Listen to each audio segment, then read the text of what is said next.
Welcome to Reframing the Questions. I'm so glad you're here, and I hope this feels like a safe place for thoughtful conversation. Welcome back to Reframing the Questions.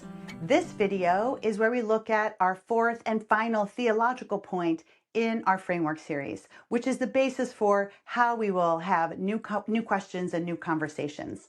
This is about our shared responsibility.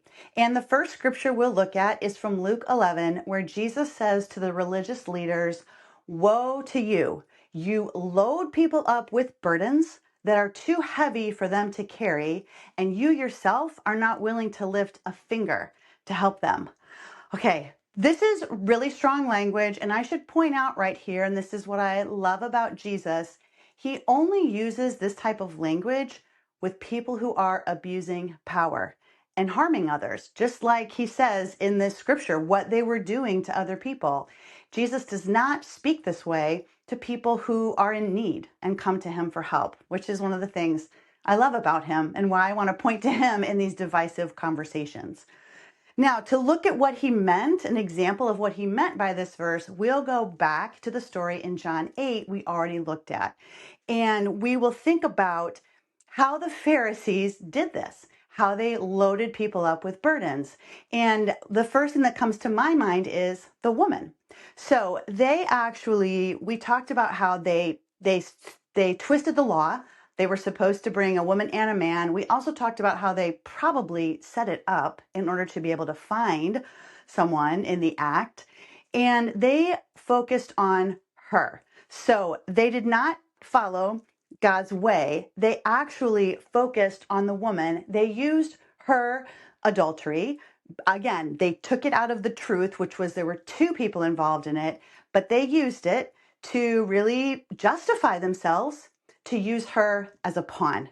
Now, this is so woven in that we don't even think about how the translators frame up that story. So we have in our Bible subheadings that wasn't in the original text. These are translators who for I don't know how many years have called this Jesus and the adulterous woman. Think about it. Why isn't this Jesus and the abusive Pharisees? Because really that's what's happening. They are committing clergy abuse, like we talked about. They are not obeying the law, but the translators don't even think about that because we tend to be okay, sadly, sometimes with religious people singling out people in pain and pointing at them and what they're doing while they are ignoring the burdens they're putting on people, or what we are doing ourselves. And this is why in John 8 it's so beautiful that Jesus, again, they're doing all this her.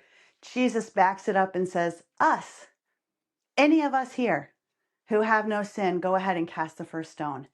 This is what I mean when I talk about our shared responsibility.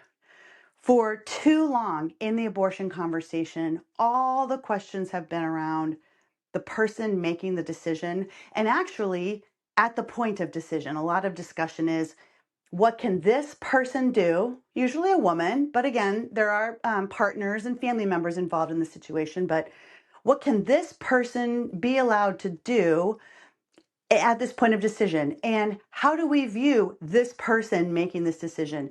And I'll tell you this, and I will do some question videos about this because I've been getting this question a lot. What morality are we called to proclaim about this person making this decision, or to this person making this decision? Here's why when we do that, we are falling under Jesus' statement of putting burdens on people that we're not willing to lift a finger to carry. Because the reality is, no one makes a decision to continue or terminate a pregnancy in isolation. Actually, they feel isolated. That's part of the problem. But this is an us issue. This is about the society, the culture, the families, the churches, the communities we have all had a part in creating, and what narratives flow out of those institutions toward people facing an unintended pregnancy. We've conducted 4 bodies of research over a 10-year period of time, qualitative research, enough to definitively say that it is a very strong narrative when facing an unintended pregnancy that women feel this overwhelming sense of shame and scarcity. And this is because of cultural narratives, but it manifests in the research as coming from inside them, which means these are narratives that have been around a very long time.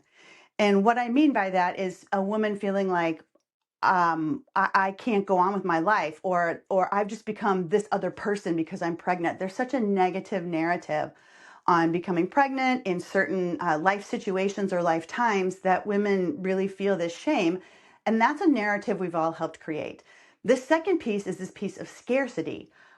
How will I pay for childcare? Because as a society, we don't cover that. How will I pay for giving birth? Because as a society, we don't pay for that. What about my partner, the father of the child? If he doesn't want to be involved, does he have any responsibility? Because that's also really messy in this society. How will I go to college? What about my job, pregnancy discrimination?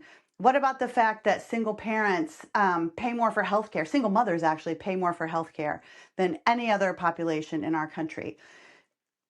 All of these factors are shaping what people experience in an unintended pregnancy for years before it ever happens. Specifically, this narrative of shame that can come very loud and clear from Christians. I've heard so many Christians say, my parents made it clear that pregnancy was not okay, and so I didn't feel like I had a choice. Or I heard how my church talked about people who were not married and were pregnant. And so when it happened to me, I was like, no way can I continue this pregnancy. I believe, looking at scripture, that is not all on the person making the decision. It is on all of us. And this is an example from Jesus where he's saying we are interdependent. We create narratives, we create structure that make it easier for people to live out the life they want to live or more difficult. And so we need to examine what is our shared responsibility. And there's a lot more that we can talk about in the videos, but this will be a key piece that I will keep coming back to over and over. This is something I don't think Christians have considered nearly enough. And it is such a key point in the scriptures, and how beautiful he was, how he leveled the playing field, how he called us to live in his kingdom. Like we talked about, a shared value in his kingdom is caring for each other. And we see him doing that over and over. So thank you so much for watching these 4 framework videos. Now feel free to go to the questions playlist and just click on whichever question is most interesting to you at this time. Thank you so much for being here with me today.